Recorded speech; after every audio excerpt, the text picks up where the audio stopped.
Hi everyone. I harvested Teenie and I don't think I showed you that. So I'm just in the bin today, the first time after I harvested.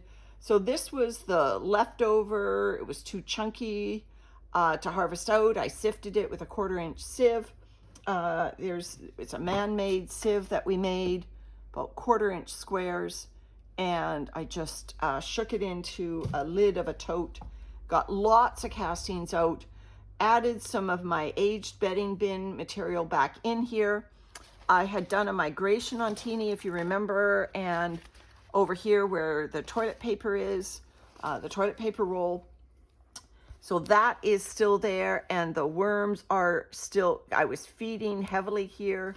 So this is where the worms are still gathering, because this is where the food has been for the last few weeks. You can see that there are castings building up around the toilet paper.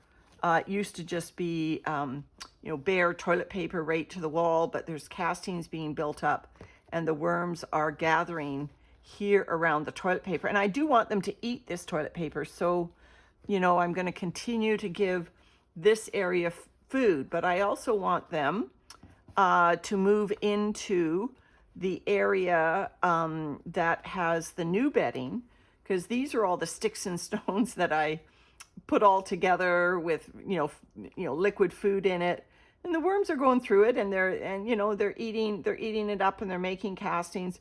But these sticks and leftovers from compost are going to take a long time. So this is a work in progress, this bin. It's going to go back outdoors. So there's remnants of avocado, leaves, everything. The corn cob, of course. So this sticks and stones end that I did the migration, had all the worms go towards the toilet paper end. It's going to stay intact.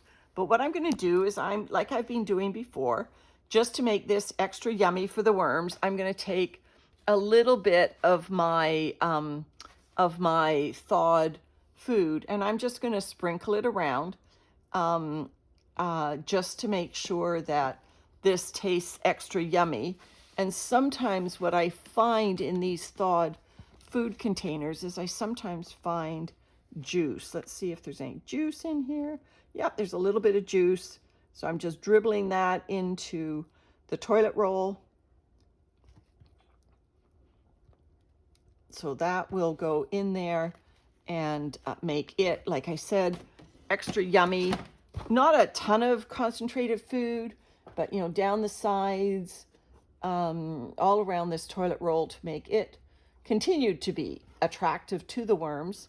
And I think they'll do just fine with that. And so I just cover it up with more of this larger, look, there's a mussel shell. Obviously they're not going to eat the mussel shell. It's just going to have to break up. But it's in there, and it's full of castings, which meant the worms were finding a home in it. And so I'll put this larger leaf material and extra, there's egg carton scraps in here. I'll just layer it in here. This is a tower system, a worm cafe system that we brought indoors just to finish up. It's been indoors for about 10 days, and it finished up enough that I did a harvest, probably got about 10 pounds of castings out of it. And so then I just, like I said, added matured bedding back into the bin, and did a, starting over again. So the level actually is higher here because the toilet paper can't compress very much. I just have these brown paper bags on top. And what I've created is a trench here where I'm going to feed the worms in this new bedding area. Now this is matured bedding. This bedding had, as you can see, it has castings already in it. It has, it has microbes in it. So it should go quickly, but it's not very deep. And, there are worms in here, but they're not very many. So what I'm going to do is I've dug a bit of a trench, and I've put some more matured bedding. This bedding is infused with a very, very, very, very dilute molasses solution. It's got some cornmeal in it. It's got some horse manure, about a cup of horse manure to about 5 cups of bedding mixed into it. So, and been sitting for about 2 weeks. So it is already on its way as well. So I will take a little bit more of this food that I've thawed and some grit, and I will just, again, just sprinkle it down here.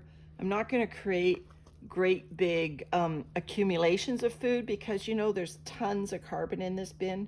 There's tons of bedding.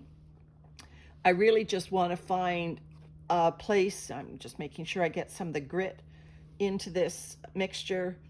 So I'm really just trying to create a place that the worms will gather in this new bedding and get them processing the new bedding. So bury the trench, and I'll check back in a week or so, and the worms will be finding their way. There's another mussel shell, so that's not very brittle. Wow, very, very hard. So check back in a week or so, and so this bin, like I said, it's a tower system. It's going to go back outside now. We've now harvested 2 out of the 3 levels on the Worm Cafe by bringing them indoors for a week or so, or a couple of weeks or so. Bitsy took us a bit longer to get into the state that we could harvest her. This is Teenie. Teenie didn't take so long. So now we're going to take Teenie outdoors, and this worm bin will now go outside and just continue. The worms will just continue along outdoors, and I will bring the 3rd level in. Not quite sure what the name is, but we'll see once the worm bin is in, and that worm bin can then finish up indoors. It's the 19th of January, so I'm trying to get all of these bins finished up in time to add all of the castings to seed starting mixes and to our garden. So I think we're well on track, and we just have one more level of this worm tower, Worm Cafe to do, and then we've harvested all the castings that were started before the end of last year.